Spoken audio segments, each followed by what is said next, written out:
Assalomu alaykum aziz yurtdoshlar. Bugun men juda muhim masalani tushuntirib beraman. Pensionerlarga pul qaytarilishi, pensiya indeksatsiyasi va odamlar orasida aldov bo'ldi. Pulni ushlab qolishyapti.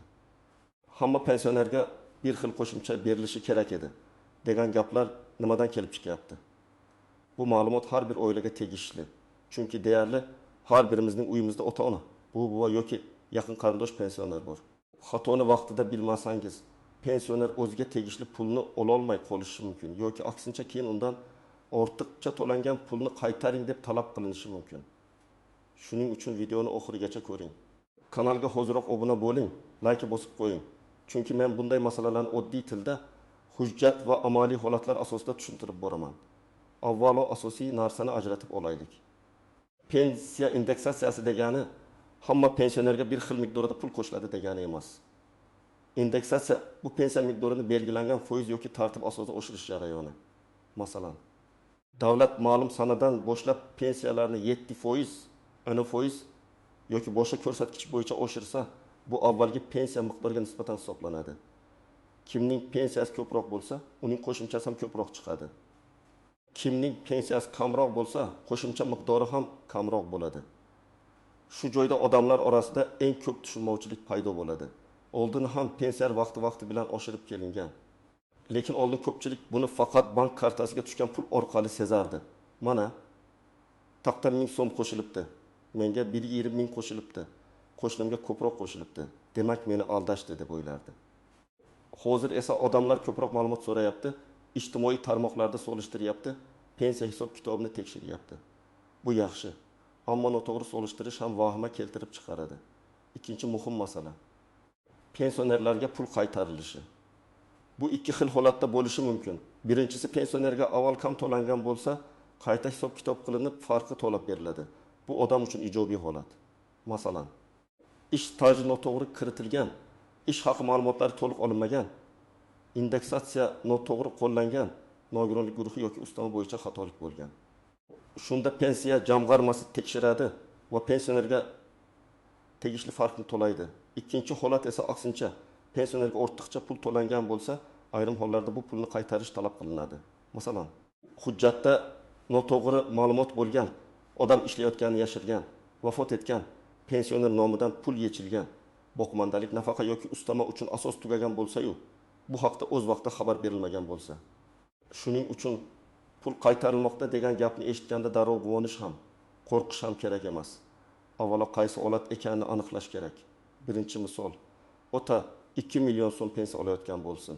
Indeksatsiya ana foiz bo'lsa, uning pensiyasi 200 ming so'mga oshadi va 2 million 200 ming so'm bo'ladi. Qo'shni esa 3 million so'm pensiya oladi. Unga 300 ming so'm qo'shiladi. Bu yerda adolatsizlik yo'q. Chunki foiz bir xil. Lekin asosiy pensiya miqdori boshqacha. Odamlar nega unga 300 ming, menga 200 ming deb o'ylaydi. Javob indeksatsiya miqdori emas, foiz asosida bo'lishi mumkin. Ikkinchi misol. Onaxonning pensiyasi 1 million 100 ming so'm bo'lgan. Indeksatsiyadan keyin 1 million 2 ming so'm bo'lishi kerak edi. Lekin kartasiga 1 million ming so'm tushgan. Bu darhol aldov degani emas.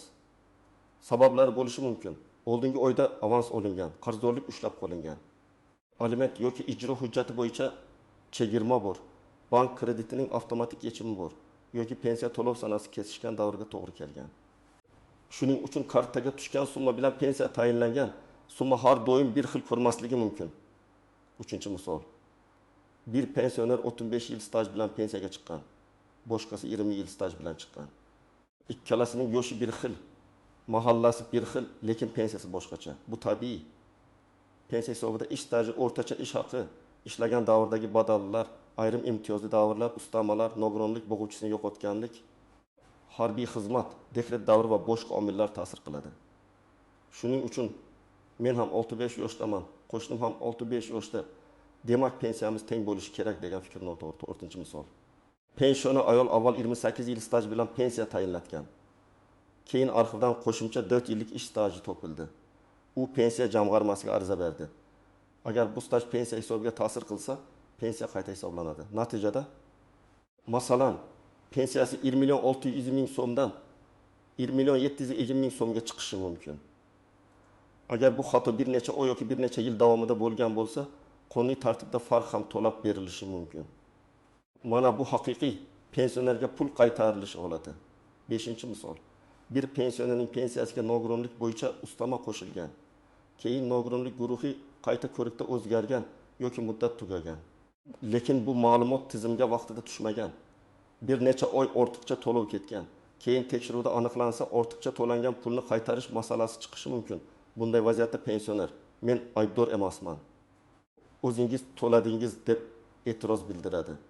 Lekin hujjatdagi asos tugagan bo'lsa, to'lov ham to'xtatilishi yoki qayta hisoblanishi mumkin. Shu sababli har qanday o'zgarishni vaqtida xabar qilish kerak. Kimlar ayniqsa ehtiyot bo'lishi kerak? Birinchidan, pensiyasi yaqinda tayinlanganlar. Chunki yangi tayinlangan pensiyalarda hujjatlar to'liq kiritilganmi? Arxiv ma'lumotlari to'g'rimi? Ish haqi davrlari to'g'ri tanlanganmi? Tekshirish kerak. Ikkinchidan, uzoq yillar oldin pensiyaga chiqqanlar. Chunki eski hujjatlarda xatolar, to'liq raqamlashtirilmagan davrlar, arxivdan olinmagan ma'lumotlar bo'lishi mumkin. Uchinchidan, nogironlik, boquvchisini yo'qotganlik, parvarish puli, qo'shimcha ustama oladiganlar. Bunday to'lovlarda shartlar ko'proq bo'ladi. To'rtinchidan, pensiya olayotgan holda ishlayotganlar. Ishlashning o'zi har doim taqiqlangan degani emas. Lekin ayrim nafaqa va ustamalarga ta'sir qiladigan holatlar bor. Shuni albatta aniqlashtirish kerak. Kimlar vahima qilmasligi kerak? Agar sizning pensiyangiz indeksatsiyadan keyin rasmiy foizga moslashgan bo'lsa, kartangizga pul o'z vaqtida tushayotgan bo'lsa, hech qanday qarzdorlik yoki ushlab qolish bo'lmasa, hujjatlaringiz to'liq bo'lsa, qo'shimcha xavotirga hojat yo'q. Lekin hammasi joyida deb umuman tekshirmaslik ham to'g'ri emas. Men har bir pensionerga yiliga kamida bir marta o'z pensiya hisobini ko'rib chiqishni tavsiya qilaman. Endi eng muhim joyga keldik. Pensiya masalasida odamlarni chalg'itadigan bir nechta tuzoq bor. Birinchi tuzoq, hammaga pul qaytarilar ekan degan gap. Yo'q, hammaga avtomatik pul qaytarilmaydi. Pul faqat asos bo'lsa qaytariladi. Asos nima? Qayta hisoblash natijasida pensionerga kam to'langani aniqlansa, hujjat bilan tasdiqlansa. Ariza yoki tekshiruv bo'yicha qaror bo'lsa, shunda farq to'lanadi. Shunchaki qo'shnim oldi, men ham olishim kerak degan gap yetarli emas. Ikkinchi tuzoq, indeksatsiya aldov ekan, chunki narxlar ko'proq oshdi degan fikr. Men bu yerda ikki narsani ajrataman. Narx-navoning o'shishi odamlar uchun og'ir, buni hamma sezadi. Lekin indeksatsiya mexanizmi bilan bozordagi real qimmatlashuv bir xil narsa emas. Davlat pensiyani ma'lum ko'rsatkich bo'yicha oshiradi, ammo odam kundalik hayotda un, yo'q, dori, kommunal to'lov, transport, go'sht narxiga qarab baho beradi. Shuning uchun pensioner menga pul qo'shildi. Lekin baribir yetmayapti deydi. Bu his to'g'ri bo'lishi mumkin, lekin bu avtomatik ravishda hisob-kitob noto'g'ri degani emas. Uchinchi tuzoq, kartaga tushgan pulni to'liq pensiya deb o'ylash. Masalan, pensioner 2 million 400 ming so'm pensiya oladi. Lekin kartasiga 2 million 2 ming so'm tushdi. U darhol pensiya jamg'armasini ayblaydi. Aslida esa bank krediti uchun 300 ming so'm avtomatik yechilgan bo'lishi mumkin. Yoki ijro byurosi hujjati bo'yicha ushlab qo'lingan bo'lishi mumkin. Shuning uchun avvalo bankdan karta aylanmasini oling. Qancha pensiya tushgan, undan keyin nima yechilgan, aniq ko'ring. To'rtinchi tuzoq, eski ish stajini isbotlay olmaslik. Ko'p odamlar men yerda ishlaganman deydi, lekin pensiya hujjatida 32 yil ko'rinadi. Nega? Chunki ayrim tashkilotlar yopilgan, arxivga hujjat topshirilmagan, mehnat daftarchasidagi yozuv noaniq, muhr o'qilmaydi. Ishga kirgan va chiqqan sanat to'liq emas. Pensiya organi og'zaki gapga qarab staj qo'sha olmaydi. Hujjat kerak. Shu sababli arxiv izlash, eski korxona hujjatlarini topish, guvohnoma va ma'lumotnoma olish juda muhim. 5-tuzoq, menga telefon qilishdi. Pensiya indeksatsiyasidan pul qaytariladi. Karta raqamingizni ayting degan firibgarlik. Men buni alohida ogohlantiraman. Hech qachon telefon orqali karta paroli, SMS kod, plastik karta orqasidagi raqam, bank ilovasi kodi, pasport rasmini notanish odamlarga yubormang. Pensiya jamg'armasi yoki davlat organi sizdan SMS kod so'ramaydi. Agar pul qaytarilishi haqiqiy bo'lsa, u rasmiy tartibda ariza yoki qaror asosida amalga oshadi. Firibgarlar aynan pensionerlarning ishonuvchanligidan foydalanadi. 6-nozik jihat, qayta hisoblash har doim pensiyani oshirmasligi mumkin. Ba'zan odam qayta hisoblataman ko'proq chiqadi deb o'ylaydi. Lekin ayrim holatda eski hisoblash usuli foydaliroq bo'lgan. Yangi ma'lumotlar esa umumiy natijani o'zgartirmagan bo'lishi mumkin. Shuning uchun har bir ariza oldidan mutaxassisdan tushuntirish so'rash kerak. Lekin bundan qo'rqib umuman murojaat qilmaslik ham noto'g'ri. Agar aniq xato yoki yetishmayotgan staj bo'lsa, albatta talab qiling. 7-nozik jihat pulni qaytarish muddati. Odamlar 20 yil oldin kam to'langan bo'lsa, hammasini to'lab berishsin deb talab qiladi. Amalda esa to'lovlarni qayta hisoblashda murojaat sanasi, hujjat taqdim etilgan sana, qonunchilikdagi muddatlar va xatolik kim tomonidan yuzaga kelgani muhim bo'ladi. Har bir holatda alohida qaraladi. Shuning uchun men har doim aytaman. Hujjatni bugun topdingizmi? Ertaga emas. Bugunoq ariza bering. Kechiktirsangiz, ayrim davrlar bo'yicha pulni yo'qotishingiz mumkin. Birinchi qadam, pensiya miqdorini aniqlang. Faqat kartaga tushgan summaga qarab xulosaman qilmang. Pensiya tayinlangan miqdor qancha? Qo'shimcha ustamalar bormi? Ushlab qolish bormi? Shuni biling. Buning uchun pensiya jamg'armasining tuman yoki shahar bo'limiga murojaat qiling. MyBankDocuv.uz orqali xizmatlarni tekshiring. Bank ilovasidan tushum va yechimlarni ko'ring. Agar internetdan foydalana olmasangiz, farzandingiz yoki ishonchli yaqin insoningiz yordam bersin. Ikkinchi qadam, hujjatlarni yig'ing. Eng asosiy hujjatlar: pasport yoki ID karta. Pensiya guvohnomasi bo'lsa, mehnat daftarchasi, arxiv ma'lumotnomalari, ish haqi to'g'risidagi ma'lumotnomalar, harbiy xizmat hujjati, tug'ilganlik haqidagi hujjatlar, nikoh yoki familiya o'zgargan bo'lsa tasdiqlovchi hujjatlar. Nogironlik bo'yicha tibbiy mehnat ekspertiza hujjatlari, boquvchisini yo'qotganlik bo'yicha hujjatlar. Hamma hujjatning nusxasini tayyorlab qo'ying, aslini esa ko'rsatish uchun olib boring. 3-qadam, mehnat stajini tekshiring. Mehnat daftarchasidagi har bir yozuvga qarang. Ishga kirgan sana bormi? Ishdan bo'shagan sana bormi? Buyruq raqami bormi? Muhr aniqmi? Tashkilot nomi o'zgarganmi? Masalan, 1906 yildan 1992 yilgacha zavodda ishlaganman deyish yetmaydi. O'sha davr pensiya hisobiga kiritilganmi? Yo'qmi? Tekshiring. Agar kiritilmagan bo'lsa, arxivdan ma'lumotnoma so'rang. Tashkilot yopilgan bo'lsa, tuman yoki viloyat arxiviga murojaat qiling. 4-qadam, rasmiy ariza yozing. Og'zaki gap bilan cheklanib qolmang. Arizada aniq yozing.